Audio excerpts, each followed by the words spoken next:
muli mutya n'abanalaba ka video kano leero emboozi ndese ya mupiira tali wa mupiira teweetagana kuwona budde bwo bakitegeddeko jjo olunaku lwa jjo the world is greatest oba omusambi yajasinza okusamba akapiira mu nsi yonna Pele yafudde.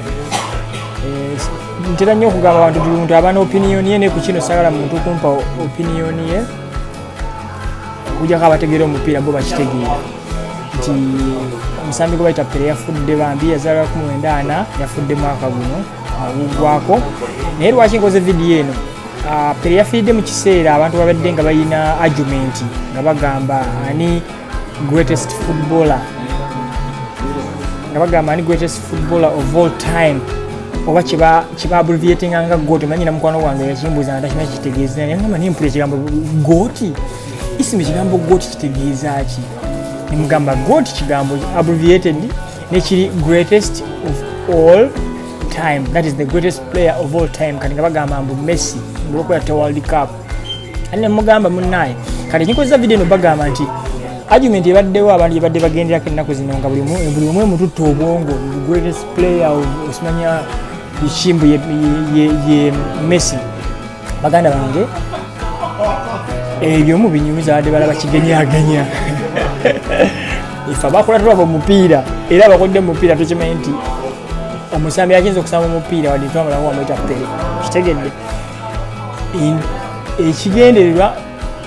Ngenda balaga ka video akakulaga Pele lwaki ye greatest player of all time era naawe ogenda kyererako gwe kennyini nakusooka nkulaga ka video akasooka nga Pele bakulaga nti buli kintu ekikolebwa mu mupiira abasambi kye bakola kati bakikoppa kuye kubanga oyajja gamba sha Pele weyabeererewo TV zajja obanga bagamba nti bayazala 19 tiyayina nnyo tekinologi yali mutono nnyo okubanga ofuna obudde obukoppa mbu kiwanga ffe tubeera wano olaba ekintu ndabye omupiira Abungereza basamba Premier League ndaba Spanish La Liga zeri musambi wa mupiira nyo ebintu binayigira ku TV kati nkukuba paasi y'ekibali yanagigira ku Patrick Vieira nenjiga okusompera ku kifuba nga njigira ku Nwanko Kano okiwulira kubanga tubeerako wetulabira oba wetukoppa naye Pele oyasambira omupiira tena muntu n'omu gwe yasobola kukoppa kitegeeza buli kintu kyakola yakinventinga ebintu ebisinga Johan Cruyff gye bayita Cruyff Tan ayina amakanzu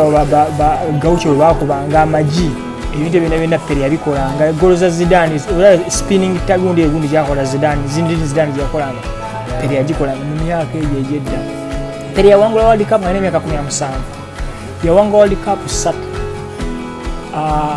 Abantu nga Messi mulungi nnyo of our generation, at least nga Messi tugamba nti the greatest of our era, at least nyinza okukkiriza which is also not 100% true nti abantu nga Messi agenza okuwangula World Cup ali myaka egyalina oba 3 mwemeka naye nga n'abadde balaba omupiira yagulabanga tolina oli observer nti oyakiraba nti it is not only his effort oba it's not a solo effort okuwanga World Cup eyo.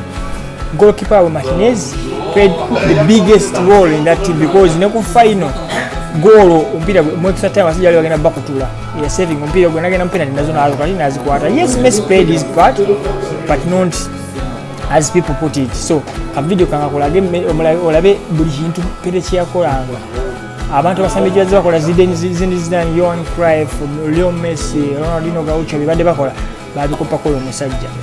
Then nkulaga akatambi akalala kolabe nti oyo gundi we yasambira omupiira Pele. Abasambi betwine ennaku zino Ronaldo ne Messi bonna gola abadde bakuba golo biki even the phenomenal Dalima bali basobola kusamba mupiira ebiseera eyo mu season noweza ne golo 10 kubanga omupiira gwali mu mateeka mbadde mu kimenti yellow card bagenda okuteeka amateeka yellow card kyava ku Pele nga kiitiridde omutema abantu timu zavangeri nga zitendedde okutema Pele twali musango gubavunaanibwa. So mupiira ogwo ogwedda bana basambi bennaku teri yasobola kubamu yadde goals mu mwaka omuntu ali kubyenga goals n'alwala emyezi 8.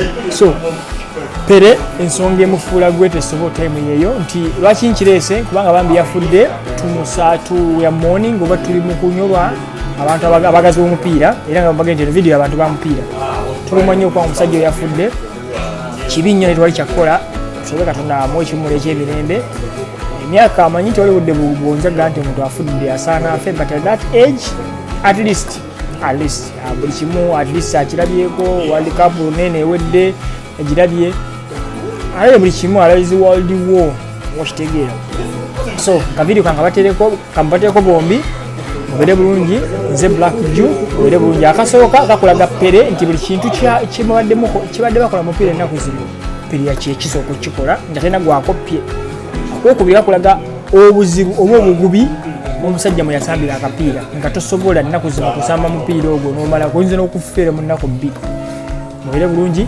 mbagala nnyo muyongere okola mulabe ku video obwo you can even share naye mugalabe ku video obwo bubiri kale nze Black Jew mubere bulungi. Everything your favorite player did, Pele did it first. Let's start. Ronaldo, the chop, Pele did it first. Cruyff turn, Pele did it first. And then of course Zinedine Zidane, Pele did it first. Iniesta's dribbles, Pele did it first. Different kinds of skills, Pele did it first. These are things that if you don't watch and if you don't analyze and if you don't see, you might think that the modern player started it first. But Pele did it first. Same thing with Maradona. Look at this skill by Zinedine Zidane here. Pele did it first. Pele did it first. Even the bicycle kick by Ronaldo, Pele did it first. This by Messi, Pele did it first.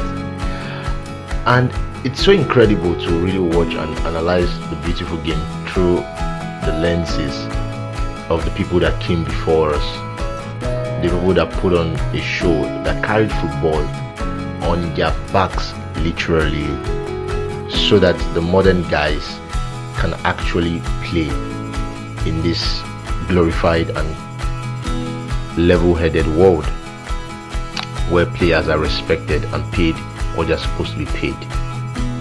Pele did it first. Everything your favorite player